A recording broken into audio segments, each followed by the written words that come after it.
how many of the big transfer stories now all revolve around Saudi Arabia and whether players are going to go there. I mean, you look at it, Cass. I mean, we're going to talk about Riyad Mahrez in a second, Mitrovic, Aaron Ramsey. We'll hear from Phil Thompson in a second on Jordan Henderson. But this is where we are now, isn't it? I mean, it was China not that long ago, a decade ago probably. Now it's all about Saudi Arabia. And it's not just players at Jordan Henderson's age of 33. I mean, I know obviously Aaron Ramsey's at the end, coming towards the end, but Moussa Diaby, he was in his mid-20s maybe. Aston Villa were after him, flying winger Bayer Leverkusen. He's being linked with a move there as well. So the age, it's not just, as I say, those players in their 30s. No, and there's if you're a player, look, you talked about Riyad Mahrez, and Mitrovic as well has been mentioned, that he wants to go.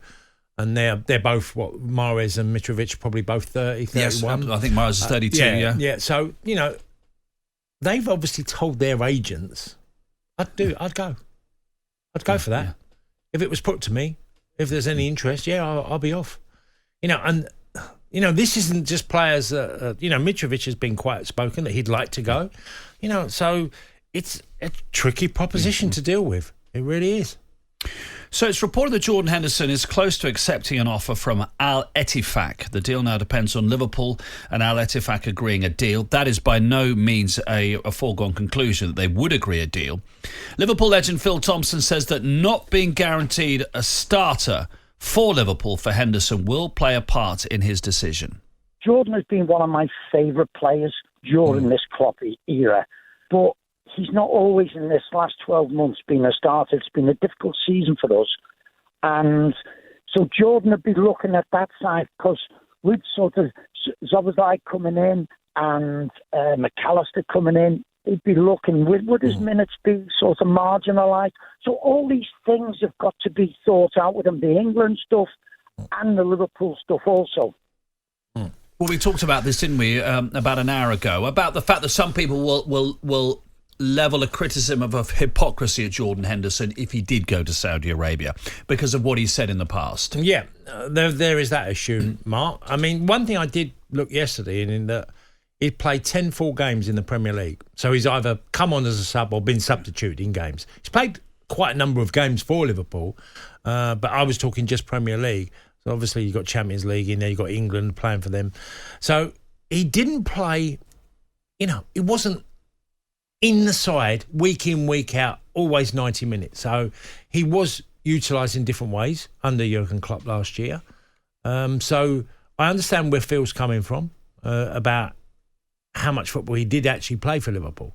So the thing that I find really strange is that, once you've lost Milner, that's a big loss. Okay, it's a personality in the dressing room. And then you go Henderson, if that was to happen and go out the door, that's a massive void. And Fabinho's been linked with it as well. Fabinho as well. And that Firmino has left the football club. They've left that. They lost, obviously. Oxlade-Chamberlain's left. Keita's left. Yeah, well, you're naming quicker than me, Mark. Yeah. But yeah, there's a few. And even Mane last season. So some massive influences in that dressing room that have left Liverpool over the course of a year, really, if we're including Mane from last season. I wonder, the final thing on Henderson is, if he were to go and play in Saudi Arabia, you would imagine that would be the end of his England career, wouldn't you?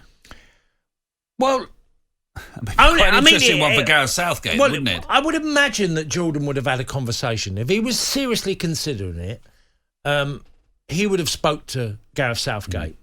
Now, it would be a tough one for Gareth Southgate to answer because it's like, well, I don't know. There's one thing that never happened before. Look, there's one thing playing for Man United and being left out, but you're still on view and you're still playing football. But being in a Saudi league that is definitely going to be inferior, and yes, they're investing loads of money to improve their league, but it's not the same. You can't even compare it to the Premier League. So that would be a big challenge for Gareth Southgate to say, well, can I select him with playing a year in Saudi Arabia and take him to a World Cup or take him to Euros? It's literally uncharted territory. We don't know, do we? Well, look, there are players that within that England squad who have been selected and have played.